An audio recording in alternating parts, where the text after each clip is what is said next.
Thank you.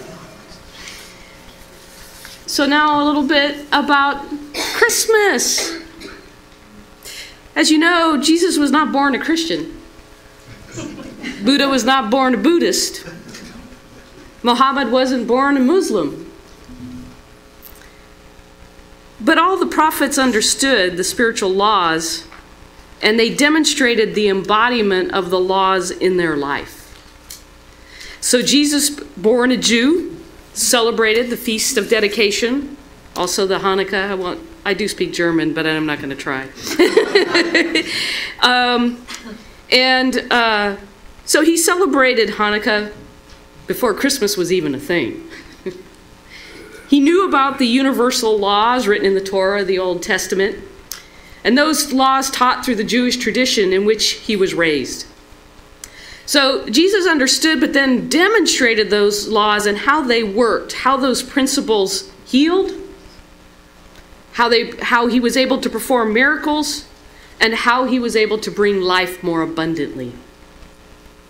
So Jesus embodied these spiritual principles, demonstrating kindness, compassion, by being aligned with those spiritual laws and unconditional love.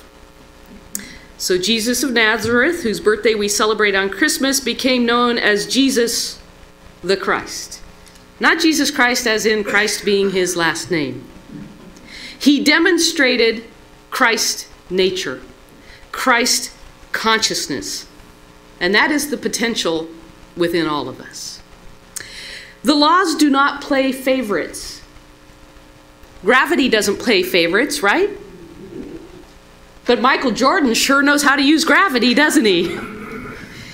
In other words, for those that play sports, they learn those laws of gravity, they embody them, and then as we watch them play, we are sort of in awe.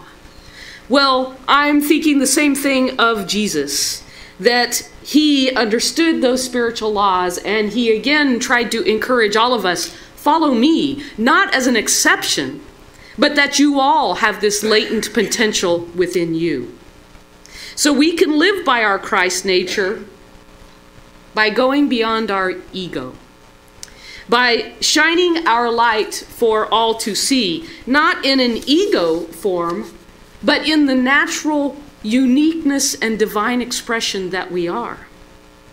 We can attune ourselves by connecting to our own spiritual nature, by doing our own spiritual practices, and maybe as it becomes solstice in a couple days, doing contemplation. One of the spiritual practices can also be reading inspiring words of wisdom. Is that not what the Bible has done for many over years? And, you know, we live in a time where all spiritual texts are translated. So the wisdom and being able to put all of these together based on what speaks to your heart, because then I can have a winter quiet contemplation. Chapter 22 of the Science of Mind textbook, written by our founder, Dr. Ernest Holmes, is really a very powerful chapter about understanding the Christ concept. And the chapter is entitled, Finding the Christ. Again, Christ is not a person. Christ is this universal presence that lives in the depth of your beingness, from your very breath. It is the divinity that is within you that allows you to express in the form that you are here today.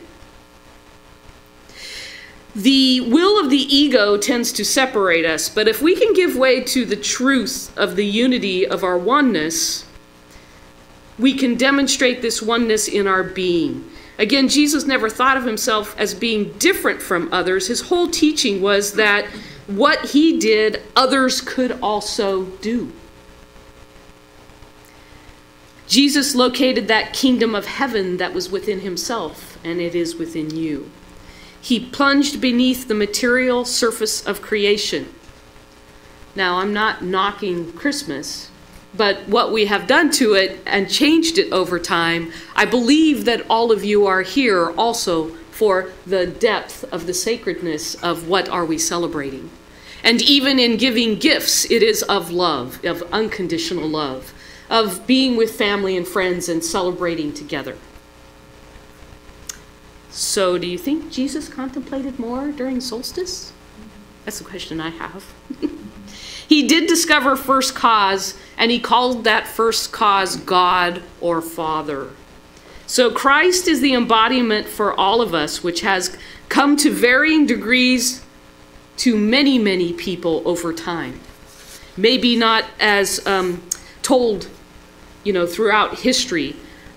Jesus obviously inspired many different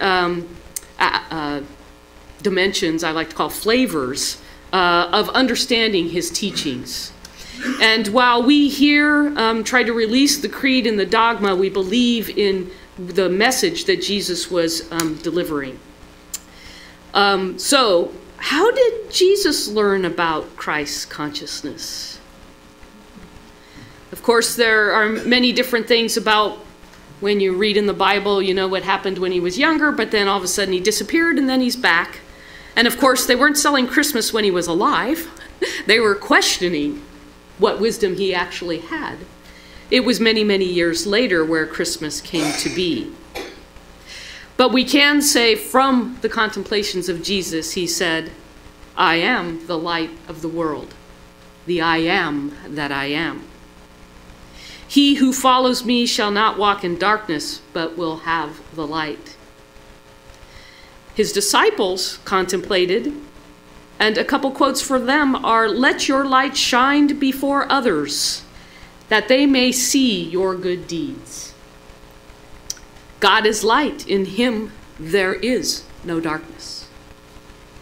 And then Buddha's contemplation, my understanding were these were his last words, be your own light.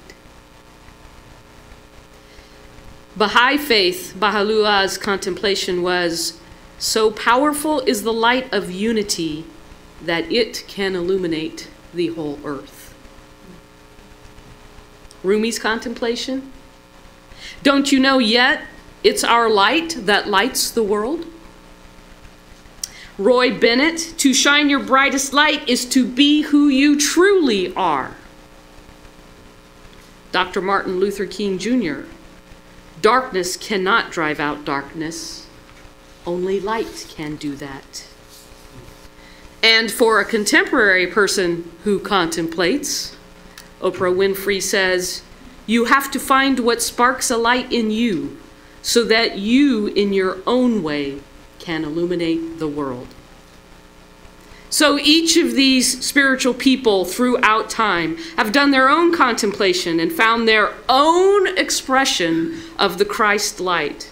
And so whether you know it or not, the Christ light lives within you. And in order to have a